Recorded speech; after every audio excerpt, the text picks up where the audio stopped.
நன்னீரில் வாழும் மிகப்பெரிய ஒரு மீன் இனம்னா அது அரப்பைமா. இதை லிவிங் ஃபாசில்னு சொல்லுவாங்க, அதாவது வாழும் படிமம். இது ஏன் அப்படி சொல்கிறாங்க அப்படின்றதையும், முதல்ல லிவிங் ஃபாசில்னால் என்ன அப்படின்றதையும், இன்றைக்கி அரப்பைமாவோட வாழ்வியலை பல சுவாரஸ்யங்களோட முழுவதுமாக பார்த்துடலாம்.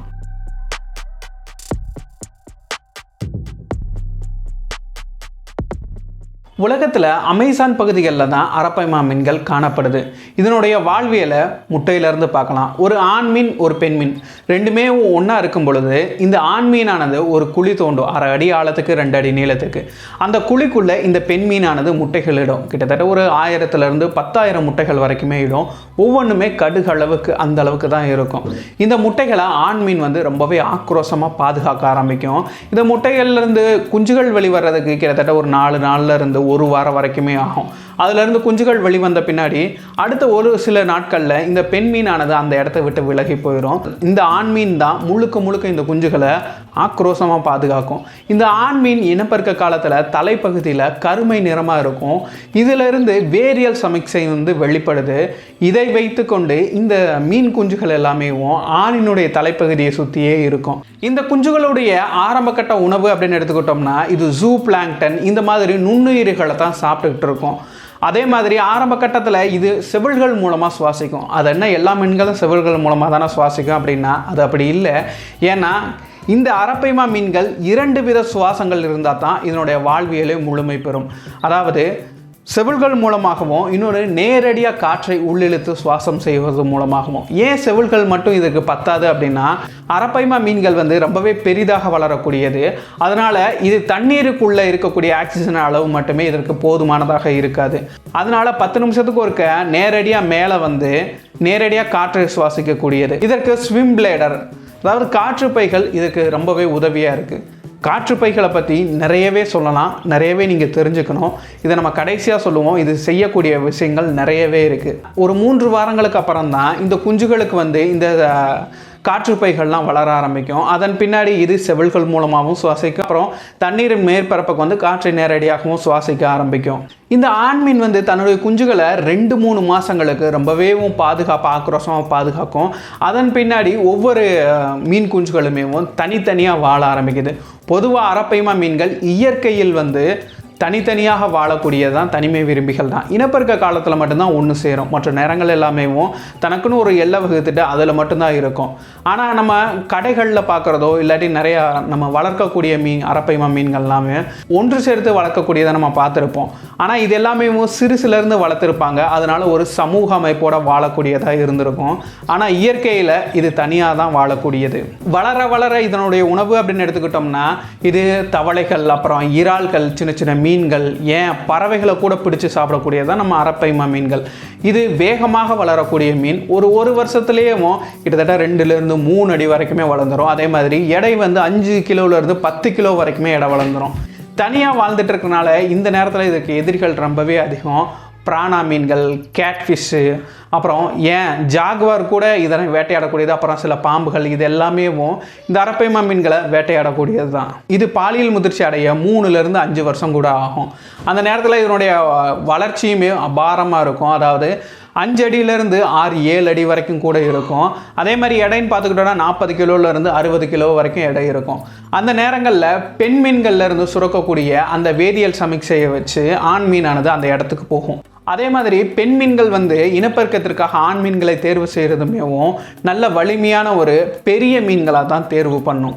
ஆண் மீன் பெண் மீன் ரெண்டுமே பிடிச்சு போய் இனப்பெருக்கம் செய்கிறதுக்கு முன்னாடி ஒரு 2-3 வாரங்களுக்கு 2 மீனுமே ஒன்றாவே தான் இருக்கும். அதன் பின்னாடி தான் இந்த ஆண் மீனானது ஒரு 2 அடி அகலத்துக்கும் 1/2 அடி ஆழத்துக்கும் ஒரு குழி தோண்ட ஆரம்பிக்கும். அதுக்கப்புறம் அதுக்குள்ளே தான் இந்த பெண் மீன்களானது முழுவதுமாக முட்டையிடும். அதன் பின்னாடி இந்த ஆண் மீன்கள் தன்னுடைய விந்து துளிகளை முழுவதுமாக அந்த முட்டைகளின் மீது தெளித்து விடும். அதுக்கப்புறமா அதை ஆக்ரோஷமாக பாதுகாக்க ஆரம்பிக்கும். இந்த பெண் மீனானது அடுத்த ஒரு சில நாட்களுக்கும் இந்த ஆண் மீனோடையே தான் இருக்கும். குஞ்சுகள் வெளிவந்து ஒரு சில நாட்களில் மெல்ல அந்த இடத்த விட்டு பெண் மீனானது விலகி போயிடும். அப்புறம் முழுக்க ஆண் மீன் தான் வளர்க்க ஆரம்பிக்கும். அரப்பைமா தன் வாழ்நாள் முழுவதும் 7 அடியிலிருந்து 8 அடி வரைக்குமே வளரக்கூடியது தான். எடையுமே கிட்டத்தட்ட 150 கிலோ வரைக்குமே எடை கூடக்கூடியது. இந்த நேரத்தில் இதுக்கு எதிரிகள்னு பார்த்துக்கிட்டோம்னா யாருமே கிடையாது. ஏன்னா இதற்குடைய செதில்களுமே ரொம்பவே வலிமையாக இருக்கும். நன்னீரில் வாழக்கூடிய அதிகமான வலுவுடைய செதில்களில் இந்த மீனும் ஒன்று. முதல்ல அலிகேட்டர் கார்ன்னு சொல்லுவாங்க, அந்த மீன் தான் இருக்கிறதுலேயும் அதிகமான வலிமையான செதில்களை உடையது. அதுக்கப்புறம் நம்ம அரப்பைமா, இந்த மீன்களுடைய செதில்களுமேவோ நல்ல கவசம் மாதிரி இருக்கக்கூடியது. அதனால் இது வளர்ந்த பின்னாடி பிராணா மீன்கள் கூட வந்து இதை கடிச்சுனா கடிக்க முடியாது, அந்த அளவுக்கு செதில்கள் வந்து உறுதியாக இருக்கும். சரி, ஸ்விம் பிளேடர், அதாவது அந்த காற்றுப்பைகள், ஒவ்வொரு மீன்களுக்குள்ளேயும் நீங்கள் பார்த்தீங்கன்னா காற்றுப்பைகள் இருக்கும். இந்த காற்றுப்பைகள் பொதுவாக என்னென்ன வேலையெல்லாம் செய்யும் அப்படின்னா, இந்த காற்றுப்பைகளை வச்சு தான் மீன்கள் மிதக்கவே செய்யுது. இந்த காற்றுப்பைகள் இல்லாத மீன்களும் இருக்குது. அந்த மீன்கள்னால முழுமையாக ஒரு இடத்துல தண்ணீரில் இருக்க முடியாது, ஏன்னா உள்ளே போயிட்டே தான் இருக்கும். அப்படி இல்லையா தன்னுடைய வால் பகுதியை வச்சோ செதில்கள் வச்சோ நீந்திக்கிட்டே தான் இருக்கும். அப்படி இருக்கும் பொழுது மட்டும்தான் மீன்கள்னால மிதவையுடன் இருக்க முடியுது. ஆனால் இந்த காற்றுப்பைகள் உடைய மீன்கள் எல்லாமேவும் இந்த காற்றுப்பைகள் இருக்கிறனாலவே மிதந்துட்டு இருக்கும். தண்ணீரில் ஒரு இடத்துல நிலையாக நிற்கிறதுக்கும் தண்ணிக்கு உள்ளே போகணும் அப்படின்னா இதனுடைய காற்றுப்பைகளில் இருக்கிற காற்றை கொஞ்சம் வெளியேற்றிடும். அப்போது தன்னால் அது உள்ளே போக ஆரம்பிக்கும். இப்படி இந்த காற்றுப்பைகளை கீழே போகிறதுக்கும் சரி, மேலே வர்றதுக்கும் சரி, நிலையாக நிற்கிறதுக்கும் சரி, அதே மாதிரி வேகமாக போகுவதற்கும் உடனே திரும்புவதற்கும் இந்த மாதிரி பல வேலைகளுக்கு இது பயன்படுகிறது. அது மட்டும் இல்லை, நம்ம லங்ஃபிஷ்ஷு, அப்புறம் நம்ம அரப்பைமா, இந்த மாதிரி மீன்களுக்கு இது ஒரு சுவாச உறுப்பாகவுமே பயன்படுகிறது. இந்த ஒரு மீன்களுக்கு மட்டும்தான் இந்த மாதிரி, அதாவது நேரடியாக காற்றை வந்து சுவாசித்து அந்த காற்று வந்து இதுக்குள்ளே போய் பல நுண்ணிய நரம்புகள் இருக்கும், அதன் மூலமாக ஆக்சிஜன் வந்து பிரித்து எடுத்து அதன் மூலமாக சுவாசிக்கவும் இந்த மீன்களுக்கு இந்த காற்றுப்பையானது பயன்படுகிறது. அது மட்டும் இல்லை, இது ஒலிகளை உருவாக்குவதற்கும் ஒலிகளை உணர்வதற்குமே பயன்படுகிறது. இந்த மாதிரி ஒவ்வொரு மீன்களோட தகவல் தொடர்புக்கும் இது பயன்படுகிறது. சரி, அரப்பைமா மீன்களை வாழும் படிமம், லிவிங் ஃபாசில் அப்படின்னு சொன்னேன்ல, அந்த பகுதிக்கு வருவோம். இதை ஏன் இப்படி சொல்கிறாங்க அப்படின்னா, நன்னீரில் வாழக்கூடிய ரொம்பவே பழமையான ஒரு மீன் இனம்னா அது அரப்பைமா தான். ஏன்னா இது டைனோசர் காலத்திலேருந்தேவும் இப்போ வரைக்கும் இருக்குது. டைனோசர் காலத்தில் வாழ்ந்த பல உயிரினங்கள் அழிஞ்சு போச்சு. ஆனால் இப்போ வரைக்குமேவும் எந்த ஒரு தகவமைப்புமே அதிக அளவு மாறாமல், அப்போ எப்படி இருந்ததோ, எப்படி ஒரு வாழ்க்கை முறையில் இருந்ததோ, எப்படி ஒரு சுவாச அமைப்போடு இருந்ததோ, அதே மாதிரி தான் இப்போ வரைக்குமே இருக்குது. இந்த மாதிரி பல கோடி ஆண்டுகளுக்கு முன்னர் எப்படி இருந்ததோ அதே மாதிரி இப்போ வரைக்குமே உயிரோடு அதே தகவமைப்போடு இருந்துச்சுன்னா அதைத்தான் லிவிங் ஃபாசில், வாழும் படிமம் அப்படின்னு சொல்லுவாங்க. நம்ம அரப்பைமாவும் ஒரு வாழும் படிமம் தான். சரி, டைனோசர் காலத்திலேருந்து இப்போ வரைக்கும் இதனுடைய வாழ்வியல், உயிர் வாழும் நிலைப்புத்தன்மை வச்சிருக்கு அப்படின்னா இதற்கு முக்கியமான காரணம் இதனுடைய தகவமைப்பு தான். அதாவது தன்னுடைய உடலை பாதுகாக்கும், கவசம் போல் பாதுகாக்கும் இதனுடைய செதில்கள். அப்புறம் இதனுடைய சுவாச முறை, 2 சுவாச முறைகளை வச்சிருக்கு. இந்த மாதிரி 2 சுவாச அமைப்பு இருக்கிறனால இதற்கு காற்று தட்டுப்பாடு அப்படின்றது ஏற்படுறது கிடையாது. முக்கியமாக மனிதர்கள், அதாவது மனிதர்கள் தலையீடு இல்லாதது தான் இதுக்கு காரணம். ஏன்னா அமேசான் பகுதிகளில் அதிக அளவு மனிதர்கள் இருக்கிறது கிடையாது. இந்த மீன்கள் அமேசான் பகுதிகளில் தான் காணப்படுது. அதனால் இது மனிதர்கள்கிட்ட இருந்து தப்பிச்சனால தான் இப்போ வரைக்குமே உயிரோடு இருக்க காரணம்.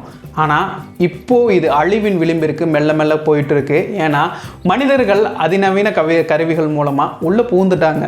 அதனால் இப்போது குறைய ஆரம்பிச்சிருச்சு அரப்பைமா. இந்த அரப்பைமா மீன்களுக்கு அதனுடைய எடை விகிதத்தில் வந்து இதனுடைய எதிரிகளை பிரிக்கலாம். அதாவது அரப்பைமாவோட குஞ்சுகளுக்கு, அதாவது ஒரு 1 கிலோவுக்கு அந்த அளவுக்கு இருக்குது அப்படின்னா அதனுடைய எதிரிகள் பார்த்துக்கிட்டோம்னா பிராணா மீன்கள், லங்ஃபிஷ், சின்ன சின்ன பாம்புகள், இதெல்லாமே வேட்டையாடக்கூடியது. அப்போ 40 கிலோ அளவுக்கு வளர்ந்துருச்சுன்னா அப்பயுமே இதற்கு வேட்டையாடிகள் இருக்க தான் செய்கிறாங்க. ஜாகுவர் வேட்டையாடும், அப்புறம் முதலைகள் வேட்டையாடும், அப்புறம் அனகொண்டா பாம்புகள் இந்த அரப்பைமா மீன்களை வேட்டையாடக்கூடியது தான். எப்போ ஒரு 100 கிலோவுக்கு மேலே வருதோ அப்போ மட்டும்தான் இதற்கு எந்த ஒரு எதிரிகளுமே கிடையாது. ஆனால் எல்லாத்துக்குமே எதிரிகள் மனிதர்கள் தான். மனிதர்கள் இதை அதிநவீன கருவிகள் மூலமாக பிடிச்சிட்டு போய் அதிக அளவில் வேட்டையாடி இதனுடைய எண்ணிக்கையை குறைச்சிட்டு வர்றாங்க. பல கோடி ஆண்டுகளாக வாழ்ந்துட்டு இருந்தது இப்போது அழிவை நோக்கி போய்கிட்டு இருக்கு.